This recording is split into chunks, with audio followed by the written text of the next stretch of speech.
she had done. So in a way, a generation that I have lived has brought this world from point zero to point 0.5. You want the next generation to start from point 0.5 and take it to point 10 rather than start from ground zero all over again. That's Russell Podcast for me.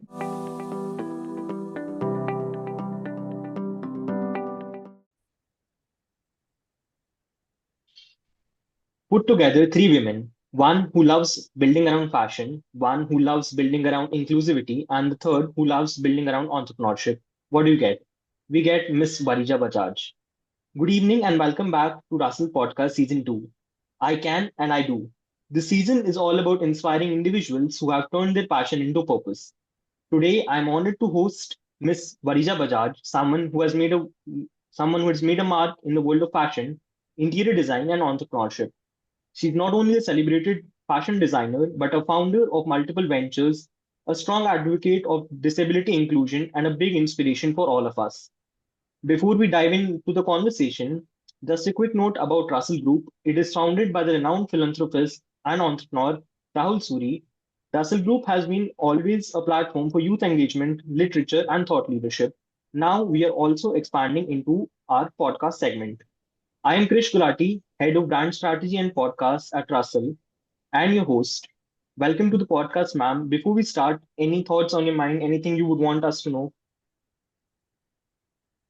I am pretty much an open book, but I'm truly honored to be here with your initiative. Uh, I think what Raul is doing is absolutely phenomenal, and I'm grateful to be a small part of this. Thank you. That's very kind of you. I'll start with the questions and you can share your insights as per your experience. Your journey all over these years, it's been very remarkable and it's been a blend of creativity on entrepreneurship. Can you take us back to scratch when you started from philosophy to interior design and then an MBA to building a legacy? Day zero, what inspired you to step into the world of fashion?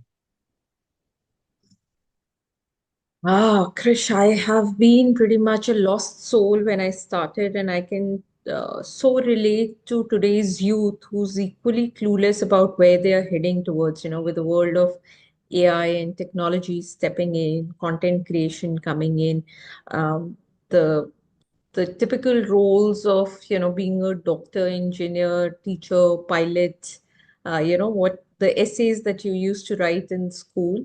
I think that is being redefined today, and that was pretty much then as well, just that we didn't have anybody to guide us with our careers.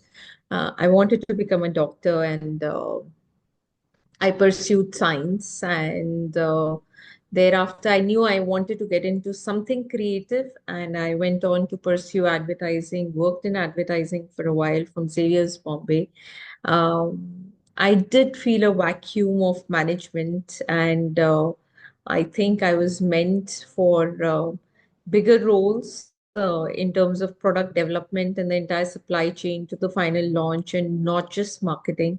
That's when I went on to do my MBA from UK, University of Sheffield. And incidentally, I didn't get admissions in fashion colleges then. And I thought maybe I'm not destined to be a designer. I used to love to dress up. I thought I had the knack of putting things right. I would get the best dressed in school, and then, that validation got into my head, and I thought maybe this is what I should pursue. But no, I didn't get. The admissions in all the best schools of India with regards to fashion. And I am a believer in destiny. And I thought maybe this is not what I am destined to do. And uh, but as fate might have it, I'm teaching in all those fashion schools today that didn't give me admission. I am drafting their curriculums. Um but I had to live this long to tell my story. So, my message to the youth today, all those who are very clueless about where they are heading towards, just be patient. You will also tell your story. We often give up and we think this is the end of life if we have not been able to achieve what we want to do today. But I think God has bigger plans, and eventually everybody has a good story. The journey goes on. That's very inspiring, Yes. honestly. Your name, your brand name, Varija, it's known for a unique, fusion of tradition and modernity that you've built over the years. What is your personal design philosophy, and how do you ensure that in the dynamic world of fashion, where every day somebody wants something new, how do you make sure that what you come up with, your work stays fresh and very relevant, especially in the current generation? So, Krish, I feel fashion is a reflection of your thought process. The way you are, if you're conservative, you end up wearing conservative clothes. If you're an extrovert, you end up wearing something extrovert. If you're feeling good, it reflects the way you dress up. If you're feeling grab, it reflects the way you dress up. But you can also camouflage what you're thinking. So if you're an introvert, but you want the world to believe that you're an extrovert, you can camouflage that with the kind of clothes that you wear. Uh, so a lot that is happening around you, which is in a micro level, which is your family, your work, your space, your friends, reflect fashion. But at a macro level, when we as brands design collections, we also look at what is happening at the macro level. What is happening in the society? What is happening with the economy? What is happening socially? Are people really going out?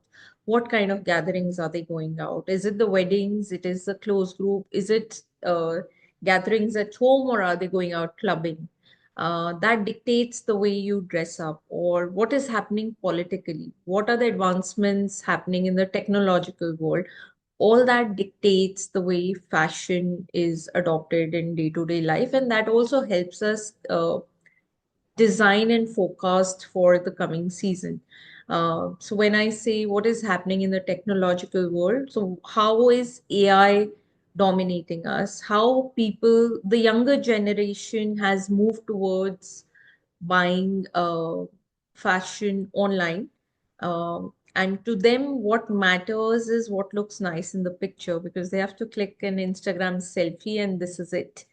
And which is why fast fashion has come into the picture, because they're not buying clothes for the keep.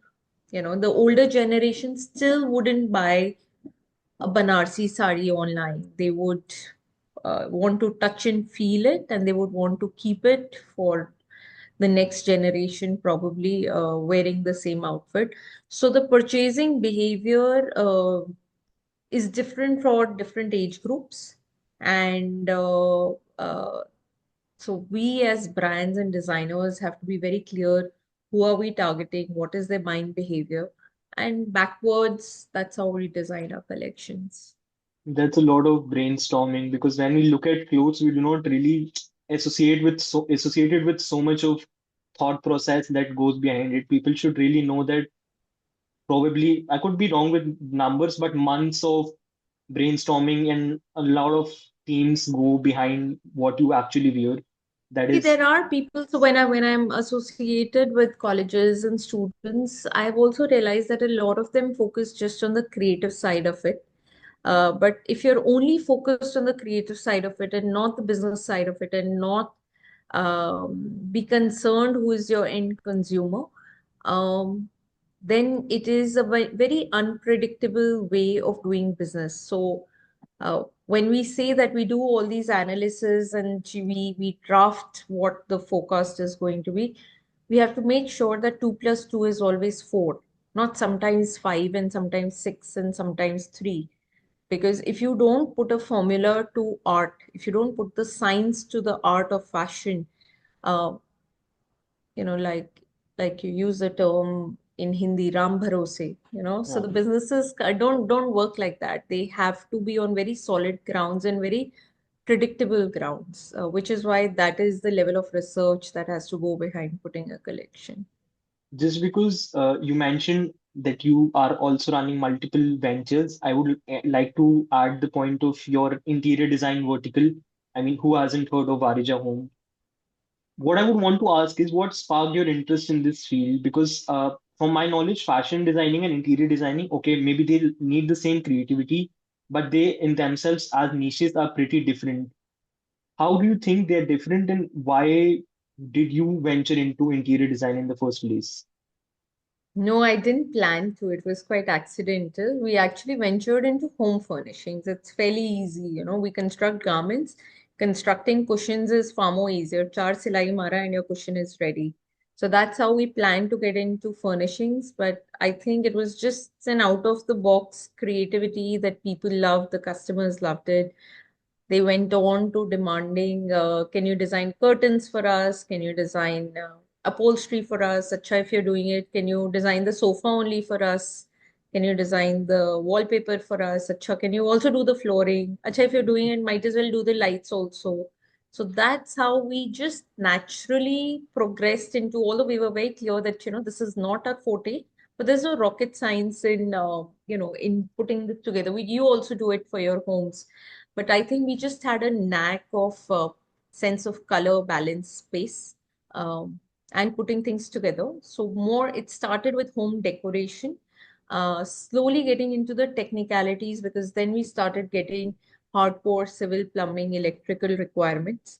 And it was, I think, for a designer, it's like venturing into Disney World. We were only playing with fabric earlier. Now we are playing with glass, we are playing with POP, we are playing with wood, we are playing with different finishes and trying to create concoctions which don't exist in reality right now.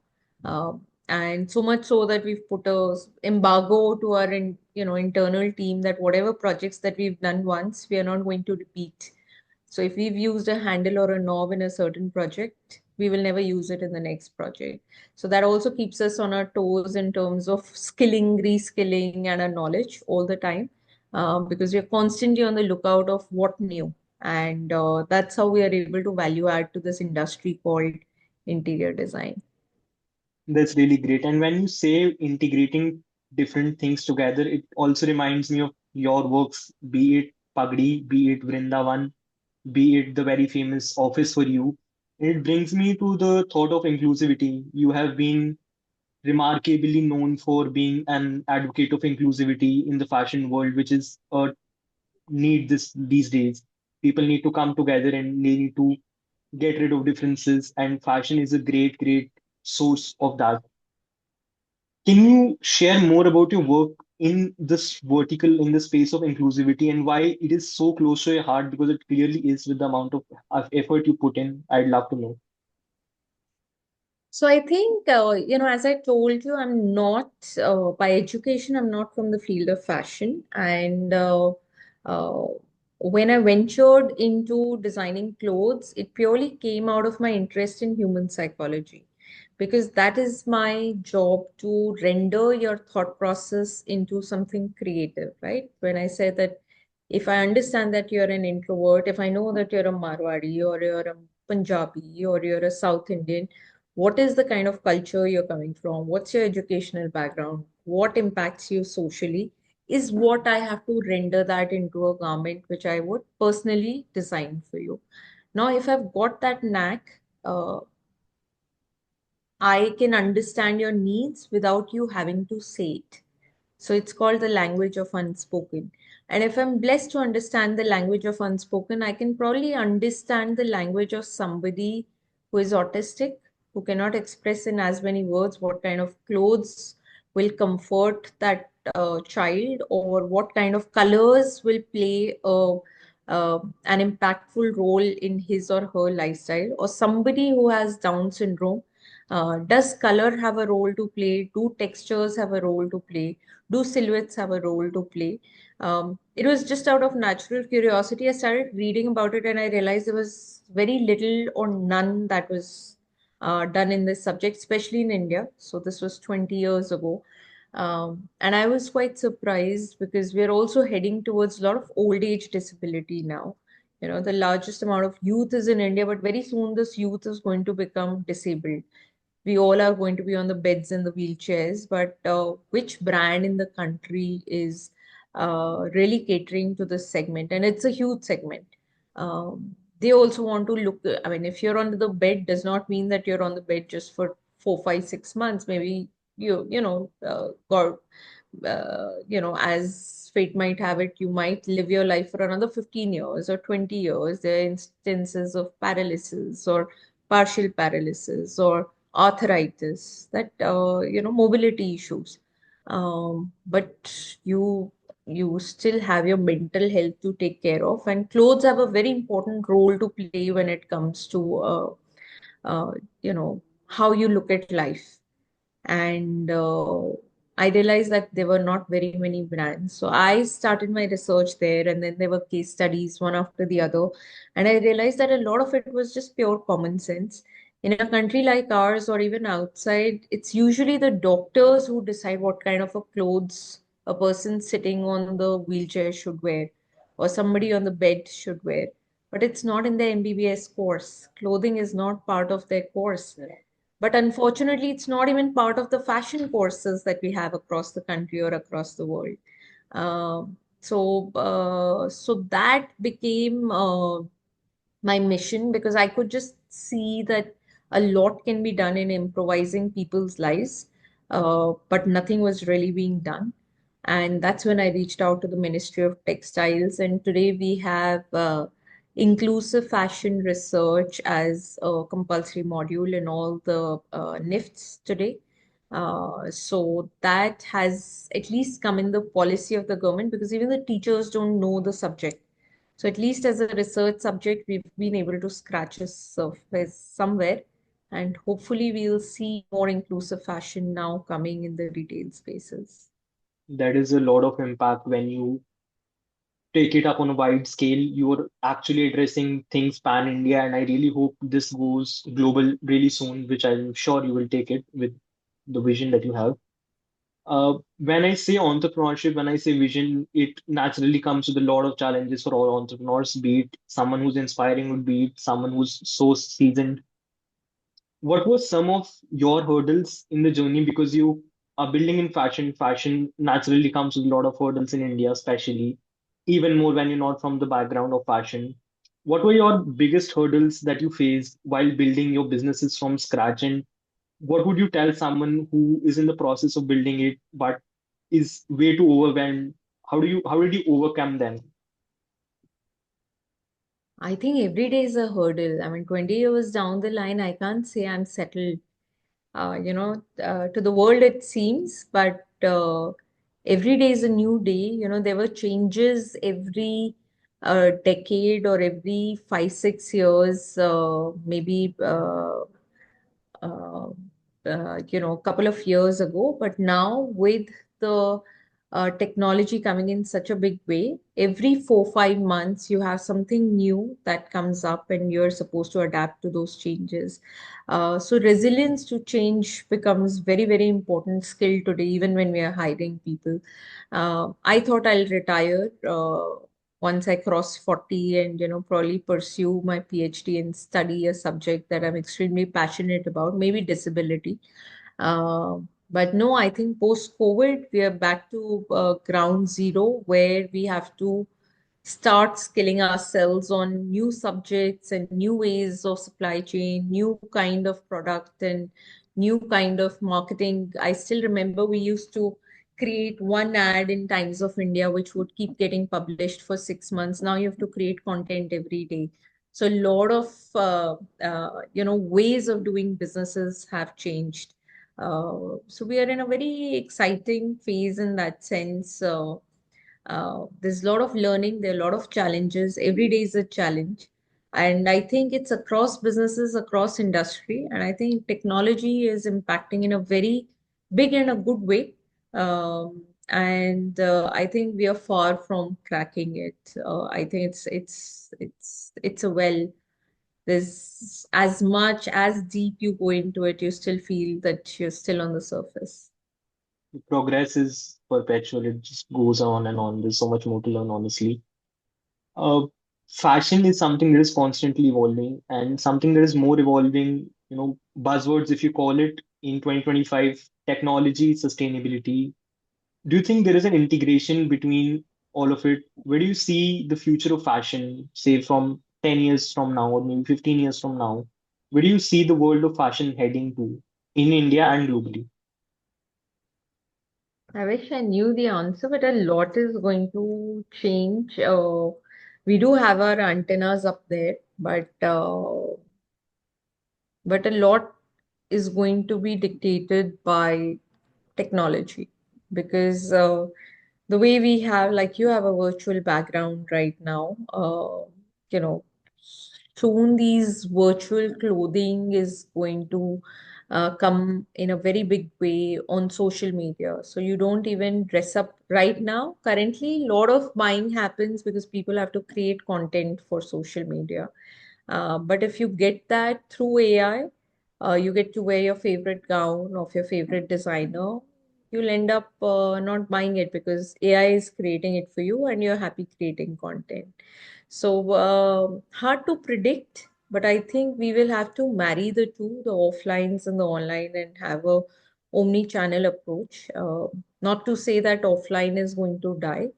Um, but I think technology is going to dictate which way we will go. And I think right now, nobody is in a position to really say which way we are heading towards.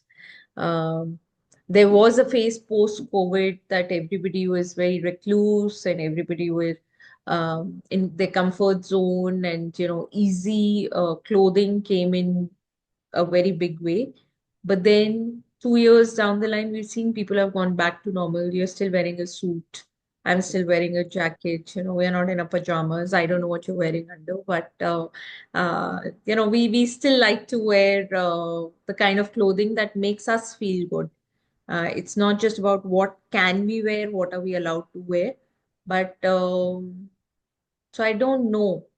So it's a It's lot really that dynamic, honestly. it's Yeah, so all the World Economic Forum says that by 2030 digital fashion will take over physical fashion. Now, in what form will it take over physical fashion? That still needs to be elaborated and researched upon. makes sense. The next two, three questions that I have are more related to the psychology and the mental headspace of people who love fashion and who love entrepreneurship. I think there is a big overlap because people who are dynamic love representing themselves through new fashion, and these are the same people who love building new stuff. Do you think ever it has happened that maybe your knack for entrepreneurship was related to your knack of fashion, or maybe your dynamicness in fashion helped you become a better entrepreneur, something like that, or are these independent? So, when I kickstarted, because I'd finished my MBA, I thought I was more of an entrepreneur, less of a designer. Um, as I progressed couple of years down the line, I thought I'm better off as a designer and less of an entrepreneur. And I think my identity as a fashion designer was my only validation for my self-confidence. But when interiors happened and then we took charge of that, I started believing that I'm just a designer. If I'm blessed to design, I can design clothes, I can design homes, I can design products. At some point, I would love to design an aircraft because I'm just blessed to design. So design is a marriage of art and science. And I think I have a knack to put that together. So as we are talking, we are also launching a brand of fragrances now. We are in the middle of a launch. So another couple of days down the line, you will get to see this brand called Be Soul, which is going to be an aroma fragrances. Now that's the entrepreneur side of me. So yes, I think there are phases that you believe that you are a designer. At some point, you feel you're an entrepreneur. I think I'm just in love with life and what life has to offer, and there's so much to do, and so in so little a time. That's the space I'm in. I let the world decide who I am. That's really inspiring to hear, honestly, when we look at people like you who have achieved so much and then you still have a lot to come. I think the road is infinitely long and it's really nice. What is your one advice, or maybe multiple advices, to young entrepreneurs who are starting out in the world of entrepreneurship, trying to build something, trying to capitalize on their knack for building something that you wish you knew back in the day, which would have made your journey even better or even more lucrative? I would love to hear. I think not one. I would love to give a couple of advices. One, find a mentor for yourself if you can. I didn't have one. Uh, I think also as a woman, I had the pressure to settle down as fast as possible, being in India. So I had to settle in my career prior to that. If I had the luxury of time, I would have ventured out and found a mentor, get a knack of the trade, and then ventured. So I did my share, uh, uh, my share of mistakes early on, and learned hard way through. Nothing that I would regret, but yes, if I had the luxury of time, I would have found a mentor, worked with somebody, understood, how the businesses happen. So pretty much the systems that we have in our organization is our own, and out of my own learning. And of course, then we had the teams and people who had sort of joined in. Another thing, failures are not failures; they are learnings. And in the larger scope of uh, your story or life, they are just immense learnings. But you have to be patient to tell your story. You have to be patient to write your book. They're just small chapters. They're not. They're a part of a pizza. They're not the entire pizza. So don't get overwhelmed by one setback that you might have. It might just open 20 others. I mean, a lot of my brands wouldn't have happened if COVID would have not happened, because I was doing bridals, I was doing wedding clothes, and I thought I am pretty much okay doing that. But weddings just didn't happen around COVID, or they were really scaled down, and the wedding industry had hit. And that was round about the same time that I had started my these two apparel brands, which we are scaling up. We've taken them internationally, and we have a lot of investors eyeing and watching those brands. So every setback has an opportunity, but you need to be patient enough to tell your story. Uh, Lastly, nothing is impossible. As long as you're alive, you're not on the ventilator. Everything is possible. If a person like me who has no design background, no background in disability, no background in interiors, is pursuing exactly what I want to do, my passion, I think anybody can do it. I'm not overtly blessed. I am not overtly blessed with a very intelligent brain. I wouldn't like to think that ways. So I think hard work overcomes the skill.